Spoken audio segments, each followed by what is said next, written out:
முன்பாக நவம்பர் 26ஆம் தேதி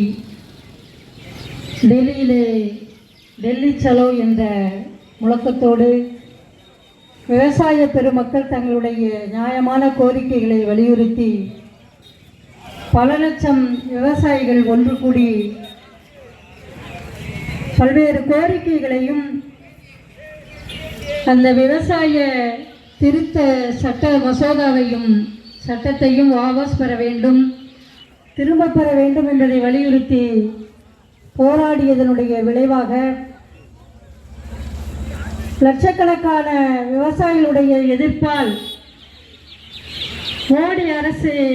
தன்னுடைய சட்டத்தை திரும்ப பெறுவதற்காக விவசாய பெருமக்களிடம் மண்டியிட்ட நாள் அந்த 26ஐ நினைவு கூறும் விதமாக அகில இந்திய அளவிலே ஐக்கிய விவசாயிகள் முன்னணியின் சார்பாக 10 அம்ச கோரிக்கைகளை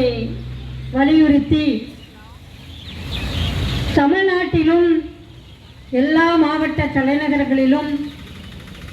மாவட்ட ஆட்சியாளர் மூலமாக நம்முடைய இந்திய ஒன்றிய பிரதமராக இருக்கின்ற மோடி அவர்களுக்கு நம்முடைய மனுக்கள் சென்று சேருவதற்கான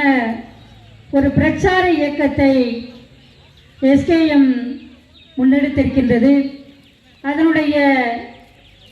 ஒரு பகுதியாக இந்த பகுதியிலே சாத்தங்குடி பகுதியிலே இன்றைய பிரச்சார கூட்டம் நடைபெற்று கொண்டிருக்கின்றது. இந்த கூட்டத்திற்கு தலைமை தாங்கியிருக்கும் அருமை தோழர் சந்தானம் அவர்களே, எனக்கு முன்பாக பல்வேறு கோரிக்கைகளுடைய நியாயங்களையும் விளக்கங்களையும் உங்கள் முன்பாக சுட்டிக்காட்டி அமர்ந்திருக்கின்ற பல்வேறு தோழமை இயக்கங்களை சார்ந்த அன்பு தோழர்களே, இறுதியாக உங்கள் மத்தியிலே பல்வேறு 10 அம்ச கோரிக்கைகளை விளக்கி உங்களை எல்லாம்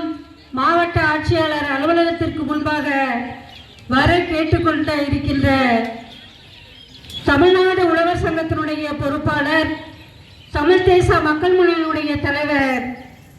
தோழர் மீதா பாண்டியன் அவர்களே, இப்பகுதி வாழ் பெருமக்களை உங்கள் அனைவருக்கும் நான் சார்ந்திருக்கின்ற தமிழ் தேச மக்கள் முன்னணியின் சார்பாக முதற்கண் எனது நன்றி கலந்த வணக்கத்தை தெரிவித்துக் கொள்கிறேன்.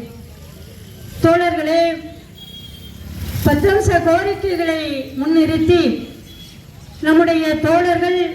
இப்பகுதி வாழ் மக்களுடைய பிரச்சனைகளையும் கையில் எடுத்து நாம் ஏன் இந்த 10 அம்ச கோரிக்கைகளை ஆதரிக்க வேண்டும், ஏன் மாவட்ட ஆட்சியாளரிடம் மனு கொடுக்க வேண்டும் என்ற காரணங்களை எல்லாம் சுட்டிக்காட்டி இந்த பகுதியிலே சாத்தங்குடி பகுதியிலே பிரச்சனையாக இருக்கின்ற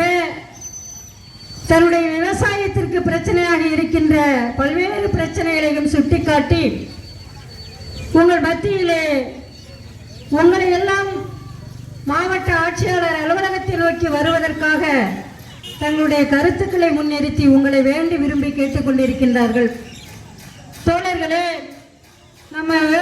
நம்ம கிராமங்களில் ஒரு பழமொழி சொல்லுவோம்,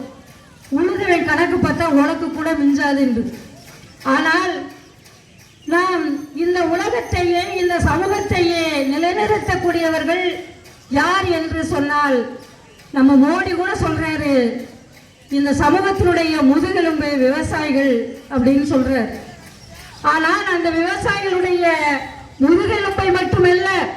மொத்த எலும்பையும் உடைப்பதற்கான திட்டங்களையும் சட்டங்களையும் கொண்டு வந்தவர் தான் இந்த மோடி. மண்டியிட்டு லட்சக்கணக்கான விவசாயிகளை தன்னுடைய இல்லங்களை நோக்கி திரும்புவதற்காக, தன்னுடைய ஆட்சி அதிகாரத்தை 3வது முறையாக பிடிப்பதற்காக அந்த 3 சட்டங்களை, வேளாண் சட்டங்களை திரும்ப பெறுவதற்காக நாடாளுமன்றத்தை கூட்டி கூட நாங்கள் அந்த 3 சட்டங்களையும் திரும்ப பெறுகிறோம் என்று கூறிய மோடி அவர்கள் இன்றைக்கு நாங்கள் ஆட்சி பீடத்தில் ஏறிவிட்டோம், இந்த விவசாயிகளா அந்த 3 சட்டங்களா அதை திரும்ப பெற்றோமா என்கின்ற அளவிற்கு ஒரு மமதையோடு இருக்கின்ற நாட்டினுடைய பிரதம மந்திரியாக மோடி அவர்கள் இருக்கின்றார்கள். எனவேதான் டெல்லியிலே திரண்ட லட்சக்கணக்கான விவசாயிகள் போராட்டத்தினுடைய வீரியமிக்க அந்த நாளை தமிழ்நாடு முழுவதும் அனுசரிப்பதற்காக வருகின்ற 26ஆம் தேதி மாவட்ட ஆட்சியாளர் அலுவலகத்திற்கு முன்பாக ஒரு மாபெரும் ஆர்ப்பாட்டத்தை நடத்தி இந்த 10 அம்ச கோரிக்கைகளில் வலியுறுத்தி அந்த இடத்திலே நம்முடைய தலைவர்கள் பேச இருக்கின்றார்கள். அதற்கு பின்பாக மாவட்ட ஆட்சியாளரை சந்தித்து மனு கொடுத்து ஒன்றிய அரசினுடைய பிரதமராக இருக்கின்ற மோடி அவர்களுடைய செழிப்பறையை கிழிப்பதற்காக ஆர்ப்பரிக்க வேண்டுமாய் சாத்தங்குடி மக்களும் பல்வேறு கிராமங்களை சார்ந்தவர்களும் மாவட்ட ஆட்சியாளர் அலுவலகத்தை நோக்கி வருகின்ற 26ஆம் தேதி அணிதிரள வேண்டுமாய் கேட்டுக்கொண்டு வாய்ப்புக்கு நன்றி கூறி விடைபெறுகிறேன். நன்றி, வணக்கம்.